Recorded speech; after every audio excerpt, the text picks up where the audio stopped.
Hello, hello, Nomads, and welcome to the Nomads of Fantasy, a weekly movie and video game podcast where we make a new universe our home every week.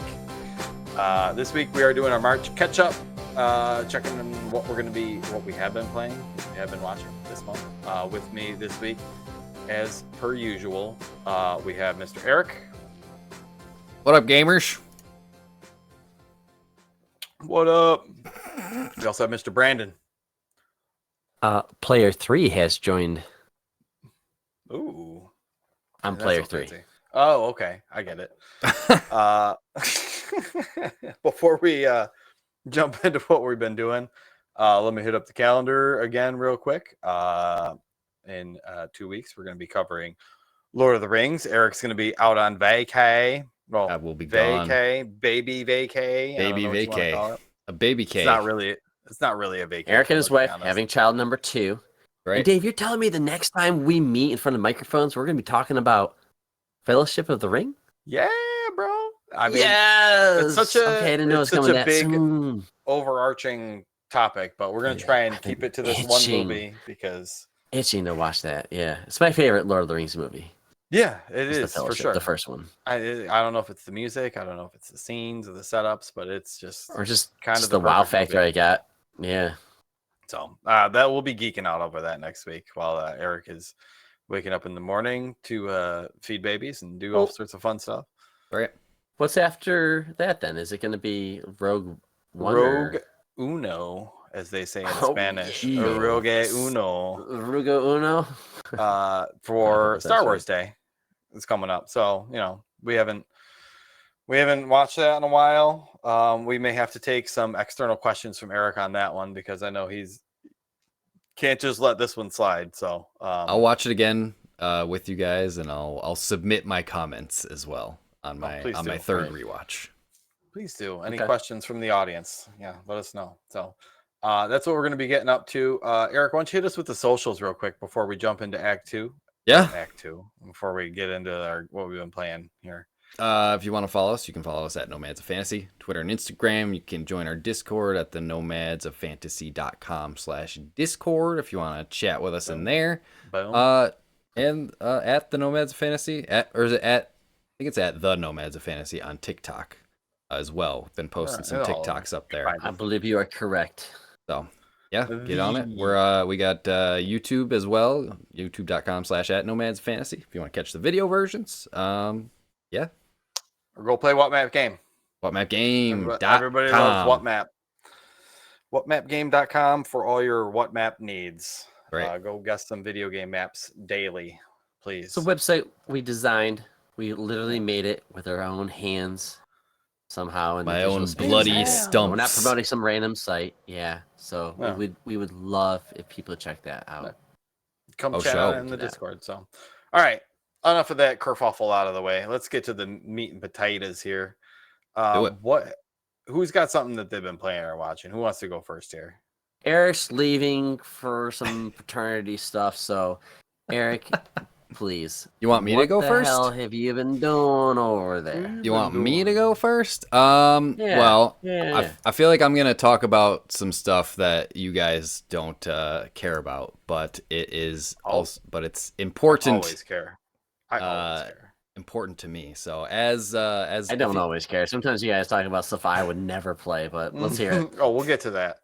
If you've been following, if you're in the entertainment news space at all, if you follow any entertainment news, anything like that, gaming news, whatever, over the past month that Akira Toriyama passed away. Which which I mean it's a heavy one. The stuff, his works that he's created have played an important role in my life, especially Dragon Ball Z, in particular. The Dragon Ball series in its entirety as a whole, but Dragon Ball Z specifically was huge for me as a kid. I mean, it reached its peak in America like early 2000s, like right in the butter zone for me. Like when I was about 10 years old, this was the perfect time for me to be watching Dragon Ball Z. So, did you know he was sick? Or I didn't look into this. Did you know he was? This was a complete shock to me, and I think to everyone. I think he was kind of keeping this private, among his family. So I think it kind of was a shock when it came out that he had passed away. But yeah, so with his passing, I was getting into a Dragon Ball Z mood again. I actually did a stream a couple weeks ago, played some old PlayStation 2 Dragon Ball Z games, some of the Budokai games from when I was a kid, some of my favorites there. But I've been getting into recently the I don't know if it's the newest game, like newest Dragon Ball game that's came out, but I think it came out in 2019 or 2020. But it's Dragon Ball Z Kakarot. Okay. And this was like basically the promise of like the first open world, quote unquote, Dragon Ball Z video game, which I've been dreaming about since I was a kid. Like this has been one of my dream games that I've wanted for my entire life. Nice. Yes.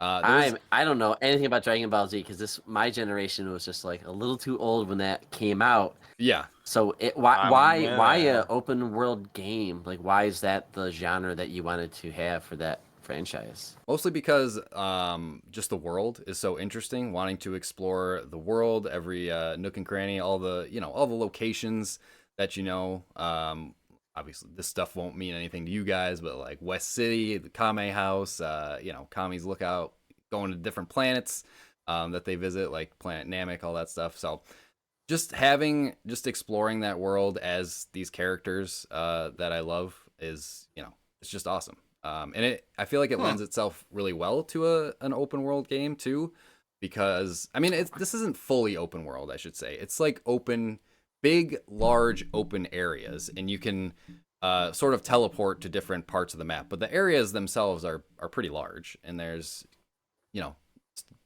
enemies to fight, stuff to collect, and they rolled it into like an RPG too. So you're leveling up your characters.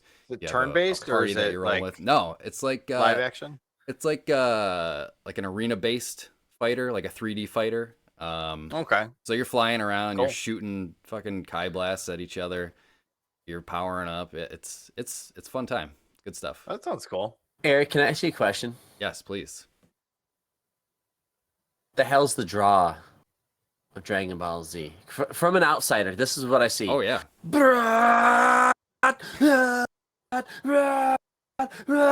So I just see fucking guys get angry. They look like they're getting electrified. They're in the air, and then they like throw themselves at the other guy, and one goes flying in the air. Oh, and yeah. It's just like anime times a million, and that's Dragon Ball Z. It's just like how can you make it the most anime thing I've ever seen? So when I see Dragon Ball Z from an outsider, it just seems like everything's over the top, and it's just guys punching each other. What's the draw? Why I feel like I'm not knocking it. I'm just saying like, what's the draw? When you see clips, that is what you see, the big bombastic fight scenes. Because there are those, obviously, in every... like Star Wars is lightsabers, but there's more going on. Yeah. Exactly. So, it's basically the story. Goku is the main character. Yeah, Goku, who's like one of the most powerful characters to ever be created, I think. He's basically, he's on a quest to become like the most powerful, person in the universe. Gotta catch them all. So he's like, kind of basically think the story of Superman. It's the same thing as Goku. He comes to Earth. He's an alien. He's from a different planet. Comes to Earth. Oh, he's an alien. A baby. Okay. Yeah, I never knew that. Yep. So he's not an Earthling. Totally Superman. He's a Saiyan. There's a Saiyan race. They come from planet Vegeta. He crash lands. Well, they're a warrior Vegeta was race. A person. He is a person, but the planet is also called Vegeta, and he is the prince of planet Vegeta. Okay. It has to be called Earth. Hey, my name's Earth Wilson. Nice to meet you. Your name is Earth of all the names on the planet. Hey, if you were the ruler of Earth, maybe, I don't know. It could be Planet Brandon. Earth. Somebody should name their kid Earth. Anyways. But the whole thing is like he comes from a warrior race who like the Saiyans conquer planets and take them over and basically wipe out entire races. But Goku hits his head as a baby, so he forgets that he's, basically forgets that he's evil and becomes good. And he's just dropping baby. So he's like, he falls off a mountain and literally smashes his head. And that's how he forgets his Saiyan origins. So, he's raised by Earthlings, and he becomes good, and he's like, he's a do-gooder. He's a hero. Basically invincible. Yeah, right. Exactly. So it follows the story of Goku and all of the other, his friends, all the other characters surrounding him. But, you're always rooting for Goku, and, for him to, that's his quest. His main quest is to just get more powerful. And that's how a lot of shonen animes go. Just striving to be the best, and how he overcomes that. So, So what, how does it feel like getting back into like a childhood franchise like that? Because you never really left Dragon Ball Z. I'm sure you've always liked it, but you probably haven't watched it in a while. What was it like going and watching, like the TV show? Or it feels good. It's like any good like comfort thing. Any good comfort. Put on a warm sweater thing. Yeah, exactly. Yes, like a warm sweater. This is an album that you listen to in 9th grade over and over and over again, kind of, Right. Oh, yes. And this is a new game, and it's taken me this long to get around to it, because I was so excited when it was announced, but I just haven't gotten around to it. But this is a new game, but I know the story of Dragon Ball Z so well that it does feel like I'm picking up and playing something that I have played before, just because I have seen this story 100 times. So it is. It is. You were just playing the game, then. It's exactly. Okay. It's just nostalgia, baby. It's a powerful drug. Nice, for sure. Well, that's good to get back in it. Have you played the one I always thought looked interesting? Was the Dragon Ball Z, like it's like a fighting game? Yeah. I heard it's really good. Yeah, is that good? Have you played that before? Yeah, it's great. It's beautiful animation. It's by Arc System Works, the same as like Guilty Gear. The Guilty Gear. Yeah, Guilty Gear. Cool. Those games look like an anime come to life. Yeah, they're a really talented studio. It's a hell of a fighting game, but I just suck at fighting games, so I didn't really get that into it. So, and like the story mode was okay. They tried to do like an original Dragon Ball story, which was kind of cool, but I just got my ass handed to me every time I tried to play online or anything. So I'm like, nah, I'd rather play like the single player. Never play online. That's especially I feel like I'm good at a fighter, and then I go online and I'm like, shit, what the hell? I got like no hits in. But it happens. It happens. It felt good. It felt good getting back into some Dragon Ball Z. That's nice that you did that. That's cool. Yeah. Yep. Good to re-dip your toes back in there. And I'm considering just doing a rewatch of the entire series. It's like 300 episodes. Right, I figured you already 300 episodes. Yeah, it's a lot. I thought the Goldbergs was long. Holy crap! So, I'm definitely in full Dragon Ball Z mode right now. Nice. All right. Well, maybe I'll have to keep an eye on that, because I've always been interested from the outside, but I never my hero was like the deepest I got into an anime, and even then I just couldn't get all the way in. I couldn't get. I'll say, remember that? I was just like, not for me. The original series of Dragon Ball Z, the original run is like 280 something episodes, almost 300 episodes. But they did basically a remake, like a truncated version where they cut out all of like the filler stuff, and it's called Dragon Ball Z Kai, and that's like 120 episodes. So if you ever wanted to dip your feet in, I would go with Kai. Just because it's it's a shorter version. It cuts out a lot of the cruft and filler. I love that stuff, so I would just rewatch the original series. But for a newcomer, I would go with Kai. Where would I find that? Crunchyroll, Funimation, something like that. Yep. Okay. Cool. Nice. Well, thanks, Eric. Yeah. For letting us into your Dragon Balls. Absolutely. Brandon, please fondle my Dragon Balls. You see, you got a sweet little puppy going on over there, dude. We were. I'm sorry. I know we're recording, but my dog, she is all over me right now. So if you hear like a thumping sound or whatever, it's my dog's tail. Yeah, we were gone for the day. We went swimming in one of those indoor swimming. A pool. I'll say resort, but like indoor. Water park. Water park. Oh, that sounds sick. Cool. Yeah. So a long day. So we were gone for a few hours and came home, then went back out, and then came home. Antsy. So she's just like, "What are you doing? What are you doing? Everyone went to bed, but you're still awake. What are you doing?" So I'm like, "All right." Get over here. I've been petting her this whole time, but Dave, can we tag team this next one? Yeah, you want to talk about some crowns? Oh, I think, yep. I was going to say, I know what you guys are Kingdom. talking about. Yeah. Yeah, Dave and I, years ago, discovered this game called Kingdoms. And Kingdom, I don't know. Crowns. Well, I was gonna say it. First one it's was an indie Kingdom developer, New Lands or whatever. something like that, and then they just redid it. They kind of get maybe more money or something like that, and they remastered their own game, but they kind of renamed it, and it's really just a better version of the original game. Yeah. The first So it's one called wasn't Kingdom co-op, was Two it? Crowns. Or was it? I don't remember it being co-op. I thought Two Crowns was the thing. Like now it's co-op. Right. Let me get the Right. wiki up here. Hold on. As Dave does that, so it's an indie game called Kingdom, and I say Kingdom because they've been coming out with different versions. Like they got Nordlands or Nord. It's like Nordic Viking kind of lore. They just came out with one this past fall called 80s, and it's really just a Stranger Things version of this genre. And I say genre because it's like a 2D. Oh my god! How do you describe this game, Dave? It's a 2D strategy 2D game where you. It's like a micro. I think they call it a micro strategy game, where you essentially just go left and right, and you build walls and protect your village that's in the middle of the map. Essentially, Yeah, so you're it's building like Mario, walls and towers and buying archers and workers to like protect your base and build new shit. But at the same time, like you're protecting every night. When the night comes, all these little there's a day-night cycle. The greed comes in and tries to fuck up your walls and steal all your money, and they're essentially trying to steal your crown and take it away. It's like every 5 minutes or 10 minutes or something like that. What is it? 5 minutes maybe? I don't know what the time is for the night cycle, but yeah, 5 minutes. It's pretty quick. Not that long. Yeah. Yeah, 5 minutes, but like you have.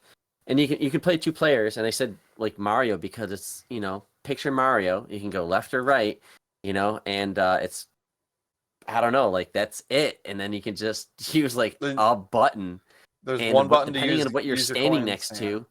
Yeah, it's just like you could throw a coin in it, and you can upgrade it or buy it, and then you can hire these people. So there's like villagers outside of your kingdom. And when we say kingdom, it's just like a castle with like some huts next to it. But you'll come across a village and you'll see people by a campfire and you'll throw them a coin. They'll take that coin, go into town, and they'll look for a job. And you can give them jobs such as archers, builders, farmers. Farmers. Those are like kind of the key ones. But there's a couple other ones. I won't ruin it for people. And then like in the upgrades though, like you can get different things. That's the kind of the cool thing that they did. So yeah. Kingdom came out in 2015. Kingdom Two Crowns came out in 2018. Got it. It looks like Kingdom Two Crowns Norselands, which is the Viking expansion, came out in 2021. And then just last year we had Kingdom 80s, which is a completely separate single player version. But what about the whole like Dead? It's like Dead Cells, but it's like zombie like version too. So like when you boot up this game, there's like what version do you want to play? There's different versions. So you can, and each version offers like new abilities, and they kind of add on each time. It's a tweak every single time, all the different versions. So like it's a survival game in its core, but it's a real time strategy too because. You'll get builders. You're like, okay, I want to build a wall further from, so you can go left or right. So you build further. There's certain designated spots that you can stand over, throw a coin, say, builder, build a wall here. And then he'll come over, maybe a couple of them will come over, and they'll build really quick. But then it's like, well, if I'm going to have a wall here, I need to have my archers next to it to shoot they're called the greed. Yeah. And they attack every night, and there's just one hit kind of kills them. Some of them take a couple hits. But as they come to attack your base, you'll have these archers like haphazardly shoot arrows in the air and hope that it arches down and hits the guy. Or you could build a tower. So again, there's designated areas for everything that you can build. You can't build anywhere you want. You have to build on certain spots. But you put your guy over it and say, throw a coin, now build a stand for archers.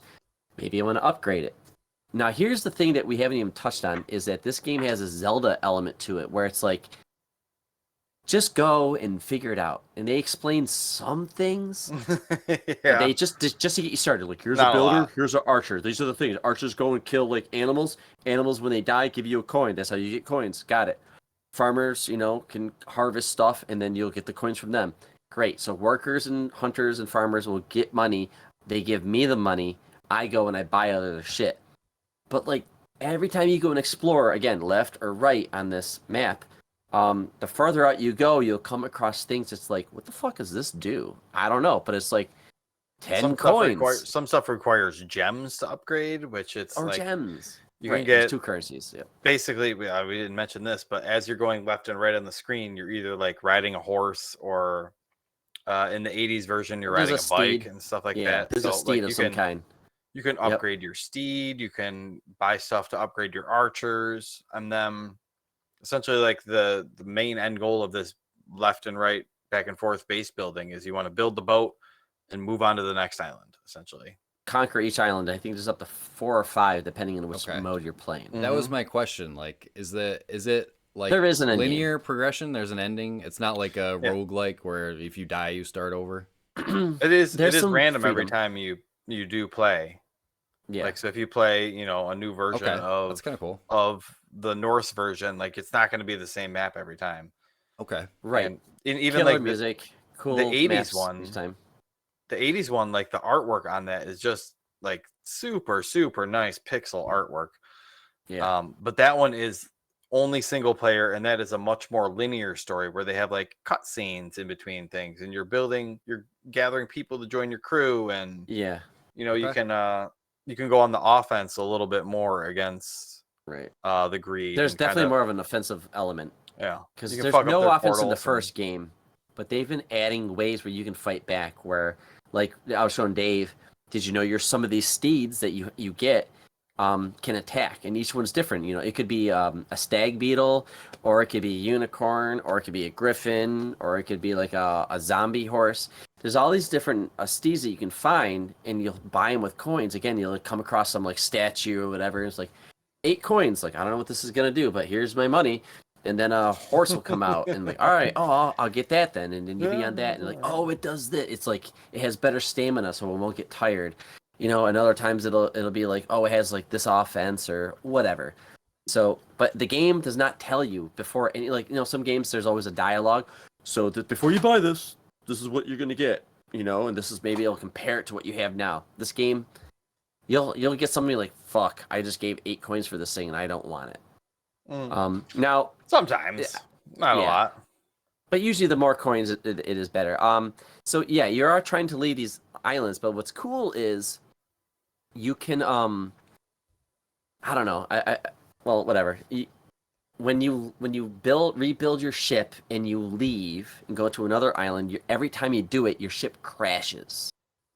Now, if you stay on an island long enough, you get enough money, and you're doing pretty good, you can take out all the monster portals so they won't attack you, and you can make a lighthouse. So maybe you want to come back to this island. So the game doesn't tell you any of this stuff, but like you can go and do islands in any order you want, but you'll start on one and then you'll go beyond it. But you gotta move. There's like this weird. But, it's like you can finish this island now, or you can finish it later. So it's I don't know, because like other islands give you upgrades. So this game is very deep, but it's such a simple game. Like you can literally play with one hand. You literally can have one hand playing this game, just like Vampire Survivors. Like you can just do everything with like a thumb and a finger, kind of thing. But yeah, the game's called Kingdom, and it's a lot of fun with 2 people, because you can go left or right. So it's like, hey, dude, join my game. You go left, I'll go right. And just like fight and upgrade shit. So. For the co-op stuff, is it like drop in, drop out? You drop into someone else's game, or do you? Okay. Yeah. Yep. I'm gonna say, do you carry over progression, or is it like you're helping out your friend? That whoever you're dropping into. Okay. Yeah, whoever's hosting it is the one that's carrying the progression. Yeah. So you each have your own game, but you can drop into each other's if you want. Yeah. Okay. Yeah. That's cool. Which is cool. And this is a Raw Fury game. So Raw Fury makes pretty good games. They're the publisher. The developer I don't We know got how a to lot even of say it. stuff. I don't know how to say the developer though. The people who actually make this. NOIO, and then it says Coat Sync.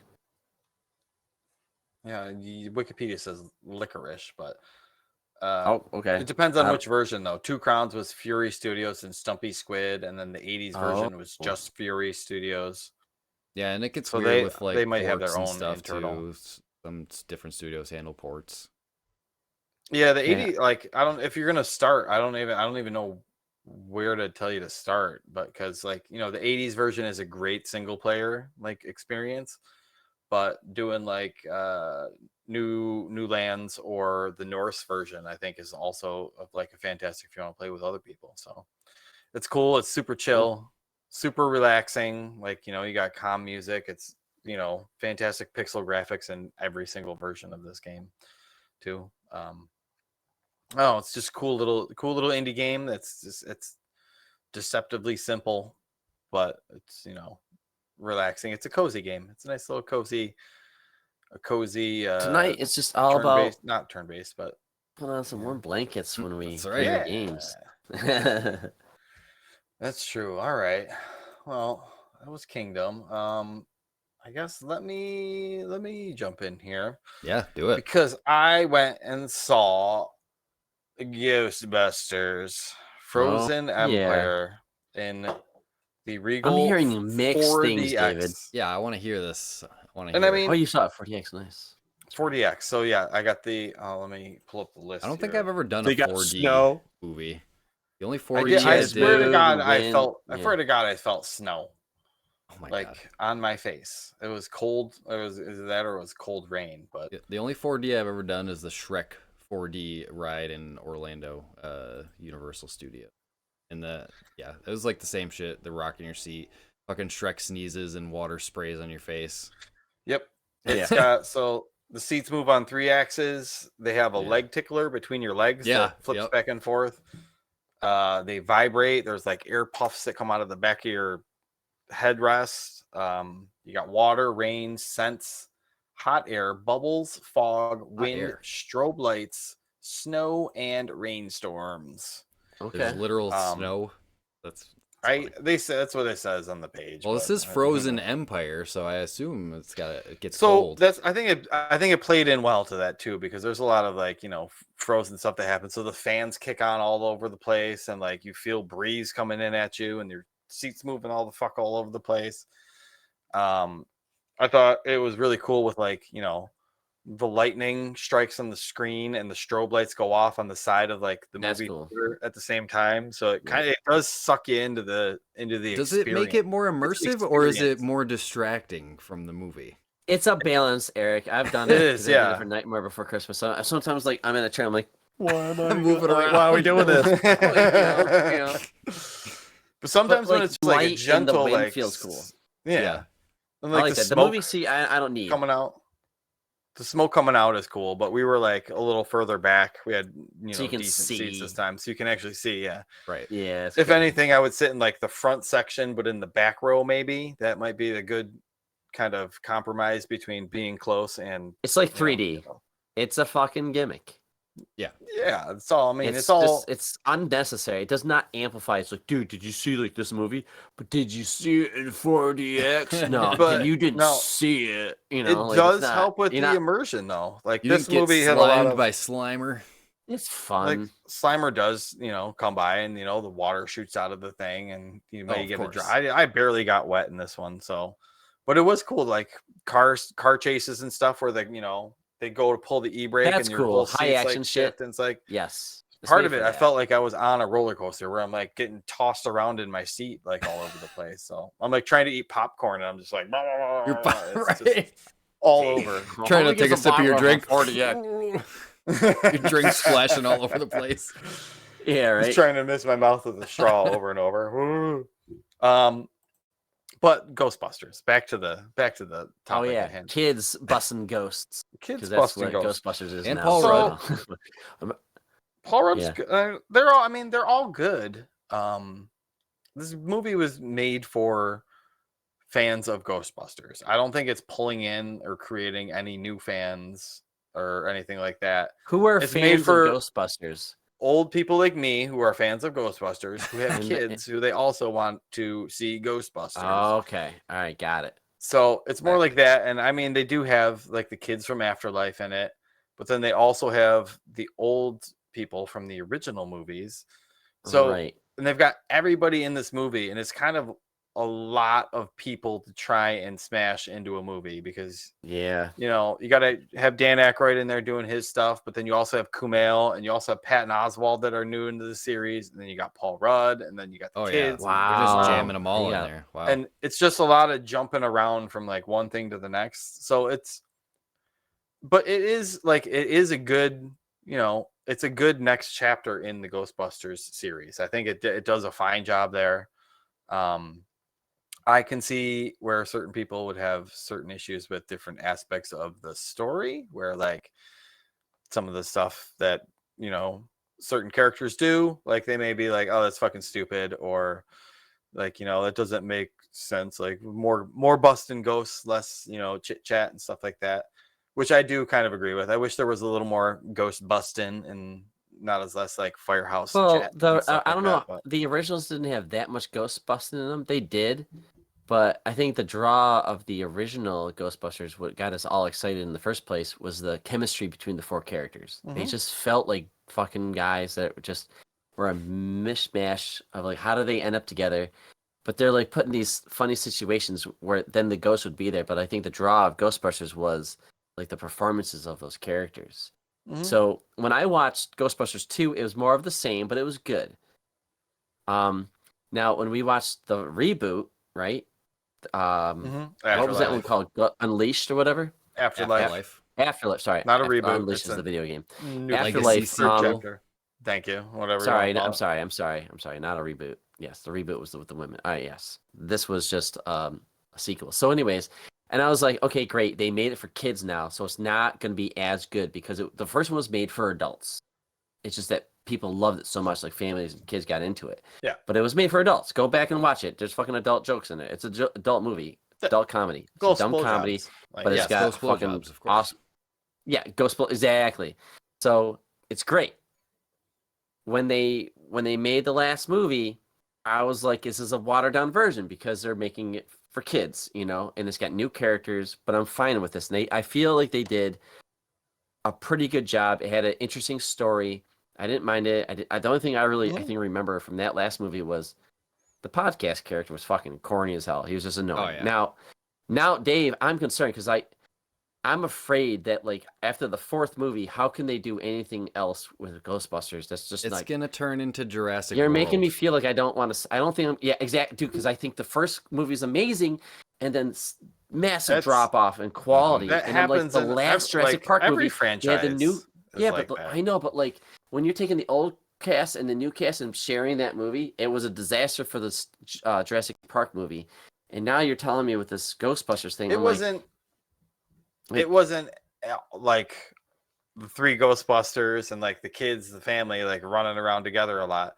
You know, like Dan Aykroyd and a kid will go off this way and go do something over there. Bill Murray, I don't know, spoiler alert, is not in the movie a lot. Like, and, you know, Winston is just kind of in it here and there. Like, so it's not a lot. Most of it, like you mentioned, like the Ghostbusters and their chemistry. This one, I think, kind of boils down to the Spengler family and their interactions and like their growth as a family. Okay. You know, how are they? Ghosts. Are they holding their own in the second movie as like interesting characters that you want to see more of? They're fine. I would rather the movie focus more on them and their interactions rather than you know, and there were some of those issues where like legacy sequel, like, hey, let's bring back the actor that played Walter Peck and now he's, you know, in this new movie and he's got another role, and like, you know, some of that stuff was a little on the nose, like, but it's harder with legacies. You're really, especially if something like this where like it's kind of a dumb luck franchise. They made Ghostbusters not knowing it would be a massive hit. They didn't plan on making a Ghostbusters 2.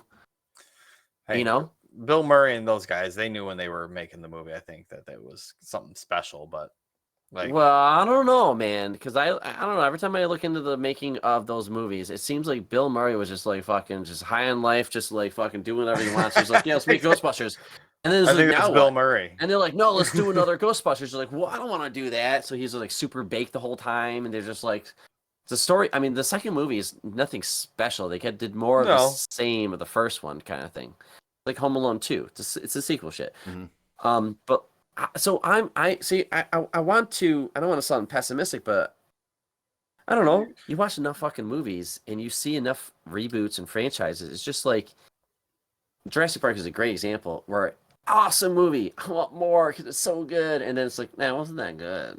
Same thing with Matrix. Wow, my god, that movie was so fucking good, and then there's just I think it's the Friday same the with 13th and all that every shit. single Jaws, franchise out Jaws, there. same thing.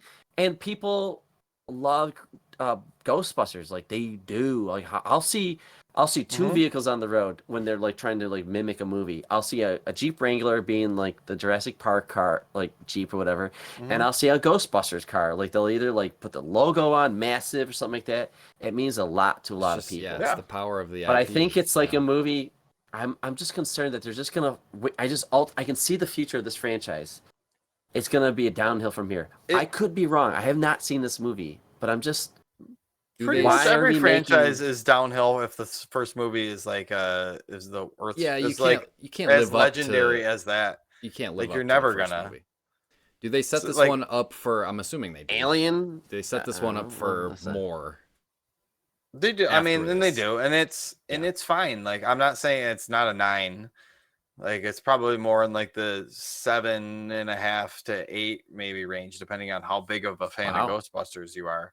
But you had fun, right? Yeah, but that's the thing. Yeah, I had fun. It was entertaining. I'm curious to see it again without the 40X, just to see like to focus on the movie a little bit more and not getting chucked around. But no, it's if you're a fan of Ghostbusters, this is kind of made. I was gonna say, can you watch this movie with never watching any Ghostbusters movie and enjoy it?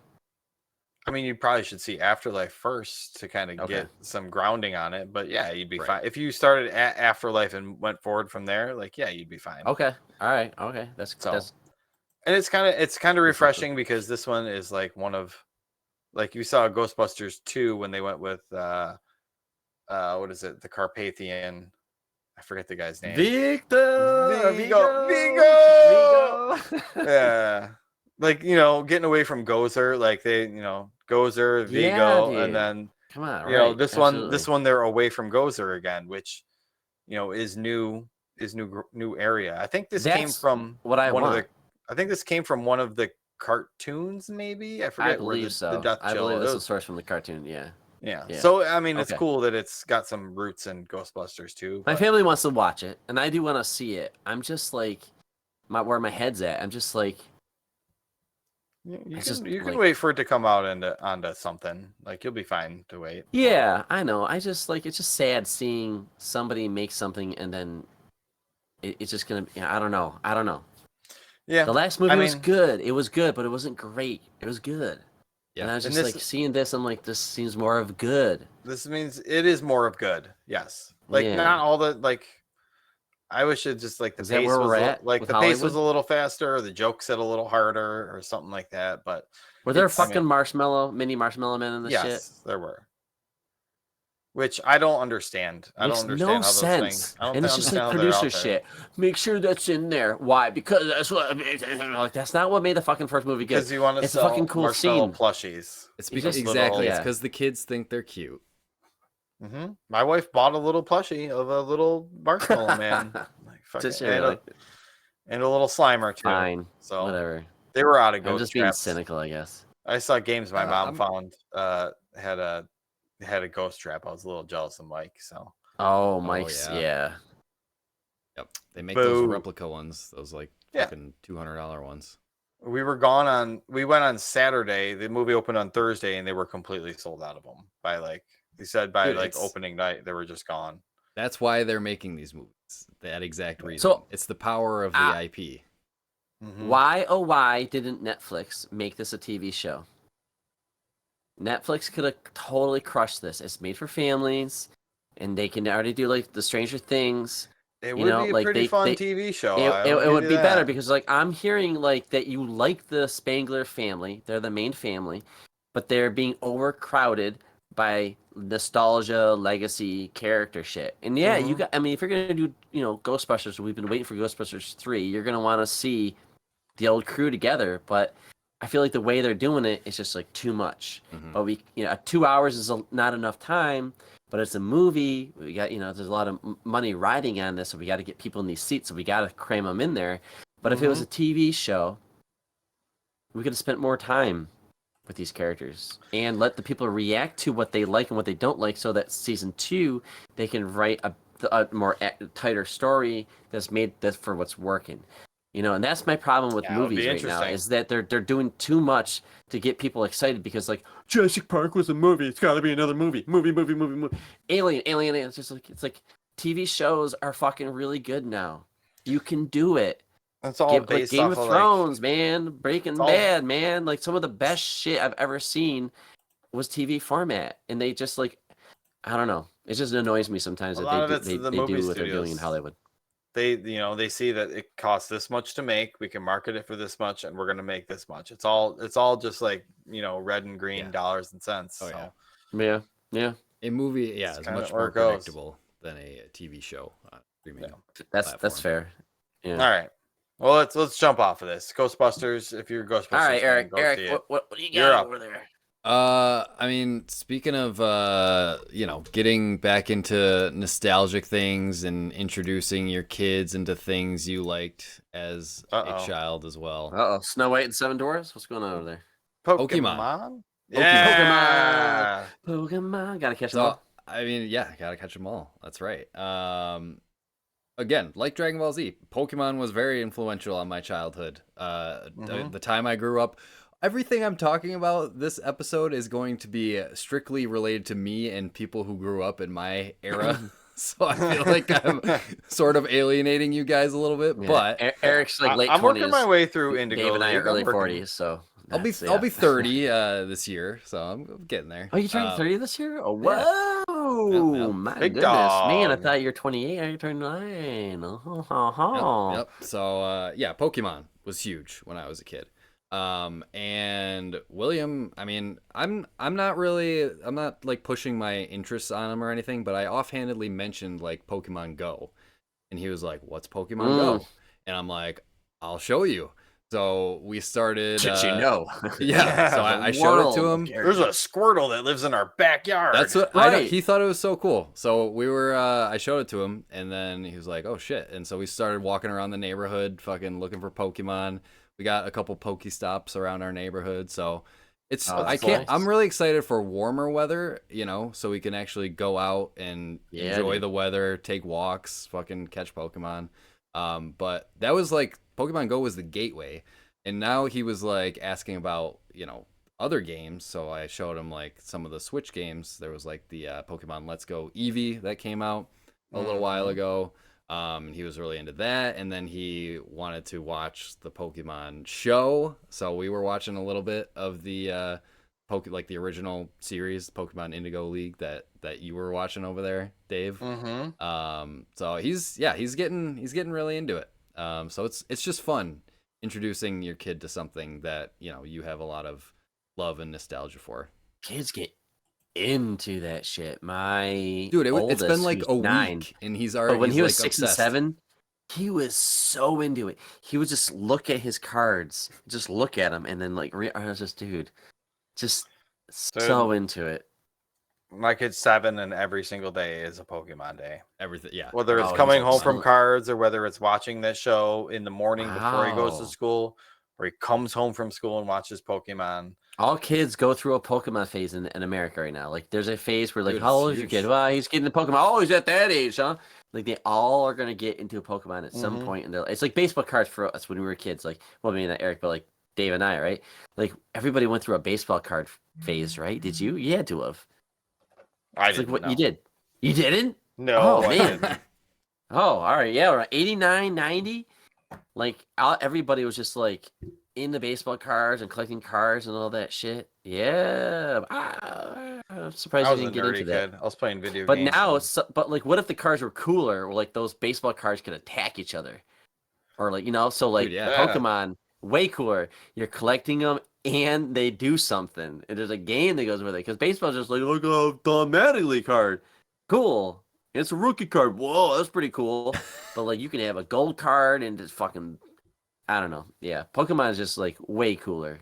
If I was your age when it came out, I totally would bet into it. Dude, collectible card games were like huge when I was a kid. Pokemon, Genius. Yu-Gi-Oh, like Magic was starting to Magic get the Fun the huge. fucking Gathering. Yeah, Magic the Gathering was that's someday I'll play that. I've never played it. I always thought it was fucking geeky as shit, but I'm like, there's a mobile version. I'm sure it's fun. Dude, I got some decks right in this closet right here. Nerd. I'll bust out some decks. No, but that's all I wanted to mention was Getting Pokemon. Pokemon. He's like asking to catch Pokemon every night, and I'm like, sure, we could fucking catch Pokemon. Melt my heart. That's adorable, right? That's adorable. Oh, all right, that was fun. Brandon, what do you got? I have a movie. Oh boy, called. Yeah, it's called Benicio del Toro. What's it called? I've seen a couple of his movies, and I'm like, man, this guy makes good fucking movies. I would say that his Pinocchio movie on Netflix is a masterpiece. No shield. I would also state that his Labyrinth movie is a masterpiece. I think these are perfect movies. He did an excellent job. So I haven't seen Hellboy. I started watching Pacific Rim. These are all Benicio del Toro movies? Yeah. Really? I know. But he had a random movie come out called Crimson Peak. Now, anybody that knows us knows that we're from Western New York, Buffalo, Niagara Falls. Those are like the big cities next to us. So Crimson Peak is a movie that came out by Benicio del Toro. I'm sorry, I'm saying Benicio. I'm an idiot. Guillermo del Toro. I was gonna say that. Benicio, weird. Whatever from fucking Snatch and shit. I get him mixed up. I'm sorry. Guillermo del Toro. Okay. The director and writer and all that shit. Yeah. He made Pinocchio. He made Labyrinth. I think those are great movies. Crimson Peak, 2015. Okay. It has Tom Hiddleston in it. I'm sorry, Tom Hiddleston in it. Loki. And Jessica Chastain in it. Those are like the two faces I recognized. And it's like a gothic story. Well, I won't get into it. Anyways, it's an old movie too. Well, it takes place in like 2015. Early 2015, but it takes place in like the early 1900s in Buffalo. And this young girl, her dad is just loaded, and she kind of gets like tricked into going with this couple or brother and sister or whatever. Hiddleston and Chastain, and they end up going to like England or whatever, and they live in this big ass mansion that their family had, and it's kind of falling apart, and they just need money to kind of fix it. And like, so the story is the weak part. Visually, it's very attractive. I think the acting is okay. I think the story is kind of clumsy. So after seeing Guillermo del Toro's other work, I was kind of let down on the story. I'm like, man, he does such a good job with his stories. I'm not a fan of this. And I looked up in reviews, and a lot of people said, yeah, this is like the weak part, is like the story's kind of dumb and clunky, clumsy maybe.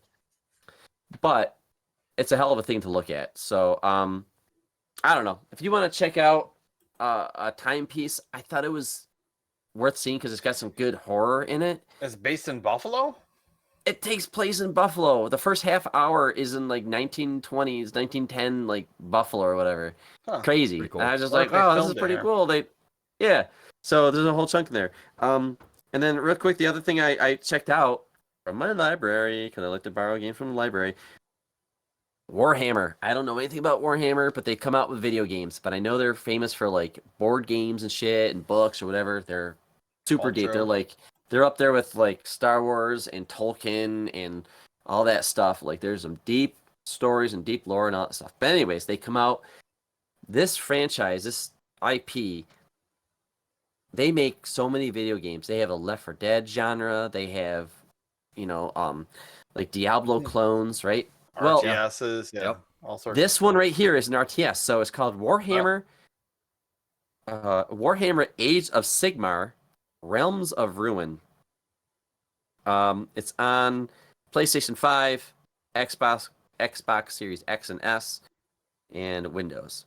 Developed by F1 Manager, which is weird because they are the guys who make Planet Coaster, Planet Zoo, Jurassic Park Evolution. Oh, yeah, so park builder games. Yeah, F1 Manager, the racing games.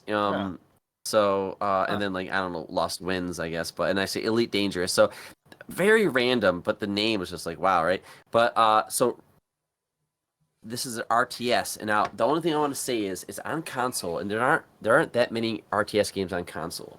Now, if you know anything about me, one of my favorite games of all time came out on the 360.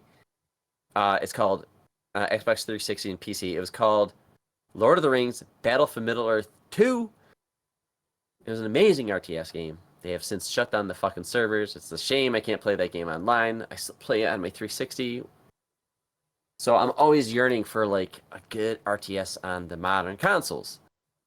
I won't say that this game is it. There's a couple others I would probably maybe put before this, but this is pretty good. But the one thing that blew me away, is how good looking this game is. It's an RTS. When you play a real-time strategy game, the camera is like so high above the map, right? And you're picking your armies, you got your heroes, whatever, and you go explore the map. Fog of war, all that shit, take everybody out until it's just you. All right, great. Resources, military, awesome. The camera in this game lets you zoom in like it's a third-person game. And that's what's wild about this game. At any time, all the way in. And it's just like, that's cool. Yeah. And it's like, what's crazy is the detail. It's insane. I'm like, because usually when you play a game where the camera's so far away, like Diablo or whatever, like they're watering down the polygons. Oh, yeah. Yeah. They're watering down a lot of stuff. Not this game. It is the best looking real-time strategy game ever made. I can't think anybody else is doing so. I won't say about art direction. Like you might look at other games and say, but I like what that looks like. That's art direction. I'm saying graphically, and it's smooth as shit. It's like 60 frames a second. But you can get right in there, like as a third-person game. You're right there, and the detail on the characters, the models, the animation, like the face, all that stuff is there. Shadows, lighting, reflections in water, and the stones. It looks like they made it to be a 3D game up close. I mean, now what I like is that the story is really good, the acting is really good. The controls are interesting, but it's not bad. It's I would say it's 7, 8 area when it comes to gameplay. But overall, I'm having more of an 8 to 9 experience. But when the camera is up close, they can do in-game cutscenes, and it's like, wow, this is like. I'm curious. So I'm really liking this game, and I'm blown away that it came out with like not much conversation. And maybe the critics weren't crazy about it. Maybe it's because it's Warhammer and it's not. I know it's popular, but maybe gamers aren't playing these games that much. But they have to be doing some tricky stuff. Oh, yeah, full name of the game. Yeah, because if you look at images or videos of it, it's like insane, and it's like anytime you can just zoom out and zoom in. And I'm like, I'm addicted to it. Warhammer, like, we're gonna attack these guys. Age of Sigmar, Realms of Ruin. Yeah, because I mean, yes. I feel like with an RTS game, long as they usually water down the graphics because when you are zoomed out, there's so many units on screen. There's so much going on. There's effects going on everywhere. But I'm assuming they got to be doing so. Like when you zoom out, maybe they de-res some stuff, but when you zoom in, they can hide it, what's off camera, and make it more high detail. Like that's cool. That's smart. I kept zooming, and at any time you can just like take because like you'll lock on a unit or whatever or a crew or whatever, and you'll zoom in and follow them around. So it kind of is like autopilot. Like, oh, they're gonna run into attack. I can just put the camera on them and just go in there and watch and see what happens. But anytime you can break free and just go in free camera mode and just look at the whole map, but you can be like right in there, And it came like as you get that. closer to the ground, the camera positions swings more around. like a right. Yep. So I don't know. It does look pretty nice on Steam. If this game is like $20, and you don't play RTSs, I would say check it out. If you really like RTSs and you want to play one on console or PC and it's $30, go for it. 40 maybe. But other than that, I wouldn't spend any. I don't know how expensive. It might be a $40 game, but if it's like $20-$30, I think it's definitely worth experiencing because it is on Steam for $60. $60. Yeah, I can't say it's a $60 game. I can't say it's a $60 game, but I would say it's easily $30-$40. November of 23, so it is fairly new. Mm-hmm. Okay, well maybe that's why. Yeah, so if you see this game on sale, it's great. It's good. I don't think it's as deep as other RTSs, but it's got something going on. But I think it's a hell of an experience. I saw there was. Looks like they got some cool creative maps. And good acting. I saw there was competitive multiplayer. Did you dip into that at all? No. I want to. I wanna keep going through the story. I was playing it last night, and it was like 2:00 in the morning. I'm like, oh my god, I gotta go to bed. You know, and I just like lost my sense of time playing that game. Cool. Yeah, definitely. Yep. Yeah, well, the odds were stacked against me, and I was just like, "Oh my god, this is gonna take forever to like beat," but I stuck with it. So, but I think the next time I play, I don't know how much I'm invested in the story, even though I think it's pretty good. I'm itching to try some skirmishes against the computer to see how I do, and then maybe do a couple online to see. Yeah. But cool. It's cool. It's got multiple factions and stuff like that, and the characters are outrageous. I'm not usually an RTS guy, but I was just watching the trailer. It looks pretty sweet. Yeah, it looks good. Just visually, like you said, visually, it's just fun to look at. Yes, exactly. So nice. All right. Well, I got one last one before we kind of start winding down here. I played an older game because it was on sale. It was called Punch Club, and this is I guess it's like a boxing management simulator, I would call it. With like a retro look to it, right? Yeah, it's very 16-bit, classic old pixel art kind of stuff, and you're essentially a boxer. Your dad gets killed, and you become a boxer, and you're trying to find out who killed him, essentially. And you're not. And this is the thing that threw me off because I didn't know it was a boxing management simulator rather than an actual boxing game. Because so you are managing your boxer. You're telling him when to go to the gym. You're telling him what to eat. You're telling him you're Mickey and Rocky. They actually That's make reference to Mickey. You meet an old guy named Mickey. But you essentially go to the gym. You pick what things you want to level up in. There's strength, there's agility, there's endurance. Those are the three basic ones. You have a full skill tree that you can go up as you start. You get experience from fighting in fights, and you can you can go to like the boxing ring and you can fight in those tournaments. You could go into the bare knuckle ones and you can go try and like fight in the underground warehouses. You got to go work a regular 9-to-5 job on days to like make money to actually buy your food so you can eat and pay for your gym memberships and shit. Is there a character creation simulator? Yeah. No character creation. You're just playing. Okay. You're just playing your dude. There are a lot of like pop culture references thrown in here. Like there's a alligator you can go fight who is like a Teenage Mutant Ninja Turtles kind of clone, which is kind of fun. But so what happens when the actual boxing match happens? Do you just watch it happen, or is it just like more or less? So you go to start the match, and you can choose. I've only got 3 slots open right now, but you can choose up to 5 or 6 slots, and you can pick what moves you want to put in each slot. So you can pick. Oh, okay. I want a block. Haymaker. I want an uppercut. I want a haymaker. Yeah, exactly. So you could pick, and each one is using a different amount of stamina. So depending on what kind of build you have, you may want to pick. Oh, okay. Quicker, lighter moves, or you may want to pick heavier, like optimize it, thunder punch moves. And then you'll basically watch a round of boxing, and everybody will go through, like, you'll get your turn, they'll get their turn, you'll get their turn, and kind of it goes back, and you use up your stamina kind of to do combos and stuff like that. End of the round, you can swap out your different tactics. So if, like, hey, I'm getting the shit beaten out of me, I'm gonna put a block, a dodge, and a punch instead of a block and 2 punches or something like that to try and mitigate some of the damage that's incoming if you're getting shit kicked out of you. Well, there's Which some makes it strategy interesting. involved. Yeah. But most of it is essentially like, boxing's only a little part of it. Like, a lot of the simulation is like, what am I leveling up?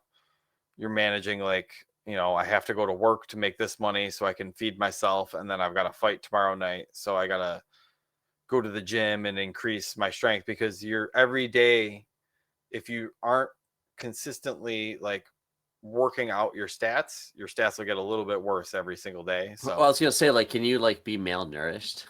Like, I'm not. It's like GTA San Andreas. Like, if you let yourself go, eat too many cheeseburgers, get fat, get slow. It kind of does. It will end up like that, because you can't eat just like frozen pizzas constantly. That'd be great. There's this fat guy just out there swinging punches. But yeah, you got a couple different stats for. But when they land, man, you're right. You're like Hippo That's from the plan.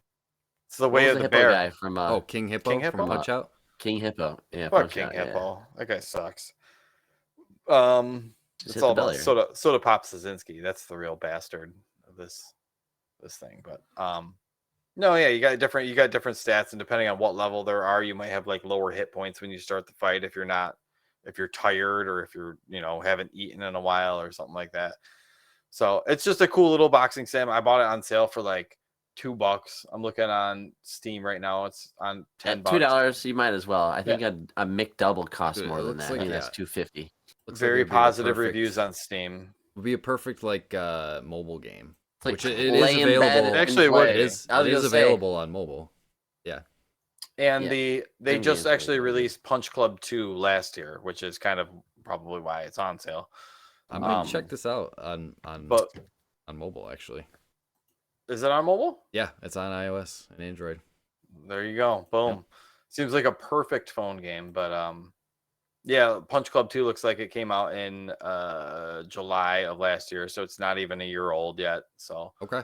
Cool. I'm sure they did a lot of updates there. But yeah, it's a lot of cool little, pixelated callbacks to, fighting movies and boxing and all that kind of stuff. So it's an interesting little play. So give it a whirl.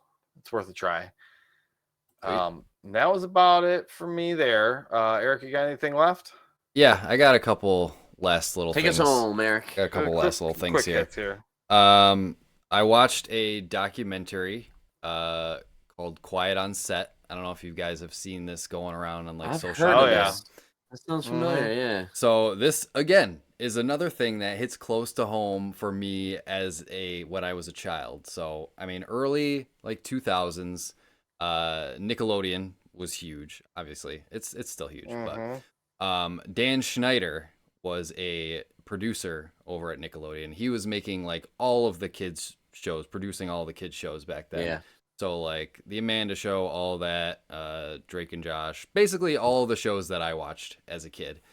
Turns out I did not. I was out. These are all past. But I'm aware of them for sure. Yeah. But so turns out there's some fucked up. Learn? Turns out there's some fucked up stuff going dude. on. This is disgusting. It's a 4-part documentary.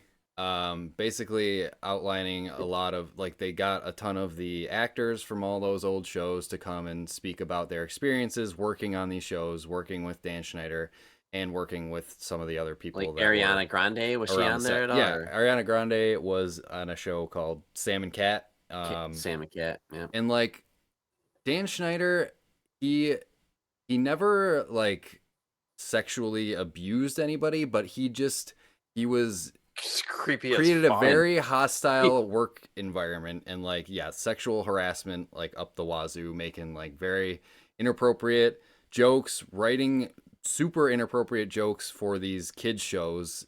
Looking back on it, like when you're a kid you don't really catch a lot of that stuff, but looking back on some of the scenes now from like some of those shows that I used to watch, I'm like, this is pretty fucked up. Like Ariana Grande basically like dumping water all over herself when she's like 12 Hanging years upside old, down 13 on a years. bed. Yeah. Like sucking on her toes. Like there was a lot of weird feet stuff that Dan Schneider made. Well, and like, he would like young pop girls into do. like the changing room, right? Yeah. There was tons of shit, and he would treat like the women writers like absolutely terrible, make them do degrading stuff. Like, so that's part of it. That's one part of it. The other part of it was like there was basically under Dan Schneider a lot of other stuff happened, like actual sexual abuse stuff to these child actors. Wait, so, where did you see this? This was all in the documentary. Max. Yeah, this is on Max. No, I mean like where can I watch? Max. It's on Max. Okay. Yeah. Yep. It's on Max. Just came out a couple weeks ago. But yeah, it just really changed my perspective on a lot of the stuff that I watched as a kid, and a lot of those actors and what they went through, and like you can see. I mean, you guys know the stories. Like child actors, they usually don't end up going down a great path in life, and if they do, look at the Coreys and shit, man, from like the 80s. That did not work out. They either end up like on drugs, or dead, or like some of them end up turning their lives around, but it usually doesn't end well. But a lot of the results of these kids was from sexual abuse that they were exposed to. Who was it? Amanda Bynes or whatever? Yeah, Amanda Bynes. I never watched her show, but I was like, she seemed like a cute, innocent Nickelodeon Disney girl, whatever. And then all of a sudden, just like, whoa, what's going on in the social medias with her? And then so like she's losing her goddamn mind, and she did. She's legit. I don't know her story at all. I don't. They touch on her a lot. She was a huge star back then. Was she Nickelodeon or Disney? I forget what she was. Yeah, she was Nickelodeon. She was on all that first, and then she literally had her own show called The Amanda Show. It's just like how the industry just chews up and spits these kids out, and they don't have any sort of protection from any of it. So it's fucked up. It's a good watch, even if you don't have nostalgia like for those shows like I did, but it's there was definitely some parts that were really tough to watch. Okay. But what was tough about it? Did you know that there is a bonus 5th episode coming out? There is on the show now? No, I did not know that. Yeah, it came out the other day. 5th episode, breaking the silence with new Drake Bell interview and more. So apparently they're. I don't know if it's because the show, like people in my work were talking about it all the time too, but I don't know if it's because it's gotten so popular or people just feel bad for these people. But I don't. It's getting more. It's getting more run. Like train wreck. People just like the macabre and stuff like that. So Eric, what was like? You don't have to get into details, but like, what was the subject matter that was so like hard to watch? Like, oh my god! It was the episodes that focused on Drake Bell, which he was. He was a star on all that, and he had a show, Drake and Josh. But Drake Bell. Drake Bell, yeah. So he went through some stuff a couple years ago, where he got into some trouble for like texting minors and stuff. But after seeing this, I can completely understand how he got so fucked up. But basically, his face looks familiar. So he's a Nickelodeon boy. Yeah, he was a big Nickelodeon star back in the early 2000s, and what was his show? He was first on all of that, and then the Amanda Show, and then he had his own show called Drake and Josh. Yep, which I love that show. He's 37, so he's like 6 years younger than me. So he's not. So he's been in the biz for a while. What? Yeah. So I'm sorry, I'm just catching up to this. So what happened to him? Like what? Basically, he was manipulated into a sexually abusive relationship with like an adult man that he was working with on set. So is he gay? Drake Bell? No. But the man was. So he was basically preying on a 13-year-old boy and essentially doing whatever he wanted. Oh my god. I'm sorry. I'm so like slow to this. Okay. Yeah.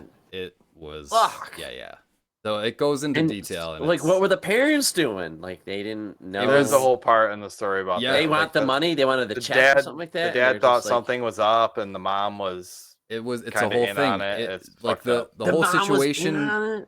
She wasn't in on it, but she was ignorant to it. Like it was like the whole situation was perfectly orchestrated by this one dude who was able to manipulate everybody around him and gain, advantage of the situation. So it's messed up. It makes me want to throw up. Like, kids should just be kids. Leave the fucking kids alone. It's already a bad enough world out there. What are you praying? Why are you being perverts around kids? Fuck, there's a law. Just 18 and older. Can you at least work with 18? Fucking 13 and 12 and shit. That's disgusting. Well, it's a hard watch, man. I can't. Ever since I became a dad, I just can't. I have a hard time watching movies with kid shit, and to see something real, I don't. Man, there was tough. One line. There was one part in it that like killed me. That was like the interviewer like asked him like, you don't have to go into detail, but what did he do to you? What? And he said, imagine the worst possible thing that one person could do to another person sexually, and there's your answer. Like, it was okay. Fucking horrible. I don't want to watch this. It was tough to watch, but very eye opening, especially in the child actor industry. It's good that these things are coming to light and they're blowing up. Absolutely. And letting people know what the fuck was going on back then. But it is. I mean, Harvey Weinstein, right, and all that shit. Like, dude, like it is, and like, there's a lot of fucking perverted men in Hollywood doing fucking fucked up shit, and it's been going on for a long time. Yeah, we're just but like these studios need to come on, like, what the fuck? It's your fucking employee. You don't have enough people, or people just like going with it because there's money like involved. It's sick. But you got Weinstein in the movies. You got this happening on TV shows. You got Puff Daddy in the music industry. It's just fucking. Dude, it's oh my god, dude, it's horrible. So protect yourself. Not all men are bad. Make smart decisions. But there are a lot of bad men, unfortunately, doing this shit. Definitely. I don't know what's going on. You don't hear about like Kathleen Kennedy like touching like Rey in fucking Star Wars or whatever. Daisy Ridley, you know what I'm saying? Like, you don't. Right. Not yet. Mostly these dudes. Not yet. Yeah. Not yet. It's fucked up. A bit more. Yeah.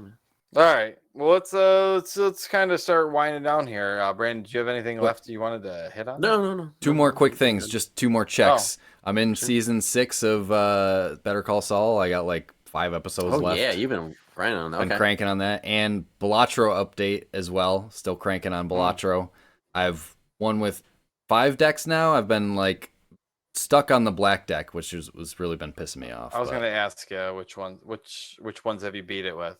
I think the first 4, which I think are the blue, green, yellow, and there's another one. And I beat one on the green stakes as well, like the higher up difficulty, stake difficulty. Nice. But I'm stuck on the black deck, which is the one where you get 3 jokers, where you only get 3 jokers. Or not 3 jokers. You only get 3 hands, but you get an extra joker. So like reducing one of the hands is tough to overcome in the early antes. You gotta have a big get the right jokers like early. That, and like there's a voucher called the Grabber, which gives you an extra hand. That's like essential for that deck. But I've still been cranking on it. And I've only won once with the money deck, and I'm still trying to hit up some of the other ones. So I feel like once you pop one, they start coming more often. We'll have to get some Balatro chat in the Discord going. Yeah, Balatro. Get some strategies here. Fun stuff. Brandon's like, make your own chat, and I won't join there. But yeah, make your own chat. It's fine. It's like that with that fucking Marvel Snap you guys are playing. Oh, Marvel, yeah. I haven't played old. Marvel Snap in a while. Oh my god, that's so 2023, Brandon. Ugh. I don't do card games, so yeah, that's fine. Convert the Marvel Snap channel into the Balatro channel. We might as well. Tips and card tricks. games. Throw it out. Card games. I had a couple quick ones I wanted to hit on before we bounce. I started watching the new Aquaman movie that came out on Max or whatever. We're gonna talk about the fucking Aquaman, dude. No, you're wasting your time with that. They fell asleep. You just calm yourself there. because I fell asleep about halfway through, and I never went back and finished Your it. leading act. Yeah. Because it was that bad. I'm jacked and all women like me. Yeah, get the fuck out of the way. You can't. You're boring. You're the same act. You're like The Rock. You're the same fucking guy in every movie. It was kind of, yes, exactly that, I guess. I don't hate Jason Momoa. I was going to yell at you for stereotype casting him, but yeah, that was kind of perfect. I started playing Evil West. The game was I don't mind it. I actually liked it. It was all right. It was decent. Some of the shooting, I got about an hour into it, and I was getting. It's a B bored. game. It's a very 360 era. It's a very game. very BB game. Yes, right, with what it does. But I thought the graphics were pretty good. I thought the boss fight was pretty good. Yeah, like the minute-to-minute action's fine, but the acting in it, you skipped all through the cutscenes. I did. Yeah, I was like, no, just fucking jam through that shit. I sit there and watch. We're killing fucking bat monsters. Let's go. How could you? I can't play a game where you skip the cutscenes. Why even bother turning it on? I can't either. I'm with you, Dave. You might as well you're saying that if you're playing a game and you don't like the story, so you start skipping through it, then like that's not a good game. Like, if you're gonna skip the cutscenes, why even start the game up? Video games don't have the best stories. Like I would say 9 out of 10 are not that good. Well, they're usually like depends. Yeah. No. You gotta watch the cutscenes. It depends. Yeah. If the game's good enough, like the gameplay is good enough, I'll still sit through the cutscenes. Well, cutscenes are kind of anyways. Let's can you do that? Like I like Red Dead Redemption because like they'll do some cutscenes, but then they'll talk to me while I'm doing the mission or something like that. Just talk to me while I'm doing it. Right.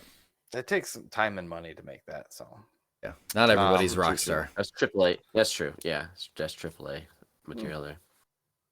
That was about it. I started to get back into Baldur's Gate. There's still a save bug in Baldur's Gate where it can just like nuke all of your saves. Yeah. Oh, fuck. Like, holy shit, Larian, fix that goddamn thing on the Xbox because it told me, I started playing it again. I finished a chapter. It said, you're out of space on your Xbox. You're out of save game space. Delete some saves. So I go into the save games to delete them. None of them show up. I go to the load games. No games show up. Yeah. Like, I can't. So I rebooted it, and thankfully they were still there. So I was very nervous that I just lost 110 hours of Baldur's Gate. So is that only on Xbox? I think it's only on safe? Xbox, I'm safe on PlayStation. I believe you may be. I don't know. I would check that out, though. Be careful. Fuck that. Save early, save often. But all right, that's good for this month. Let's get out of here. Let's say bye to Eric. Eric's going on his paternity leave as a nomad, but he will return. I'll be following along with you guys. How many episodes do you think you're going to be away? I think only 2, right? Just 2. Okay, it's not too bad. Okay. I mean, if that might include the catch up, I don't know, next month, but the 2 main episodes. We'll feel it out. But yeah, Dave and I got this under control. Nobody panic. We got this. Nobody panic. We'll see when you see the video feed next week. We'll see. Yeah, right. I'll be we'll have to practice and brush up on your OBS skills. Oh yeah. All right, let's get out of here. Like I said at the top, if you want to follow us at Nomads of Fantasy on Twitter and Instagram, join us in our Discord, nomadsfantasy.com/Discord. Just go to the nomadsoffantasy.com. You'll find all of our stuff over there. So. Give it a googs. Yeah, give it an old goog, all that stuff. As always, safe travels. Nomads. Peace out. Routini.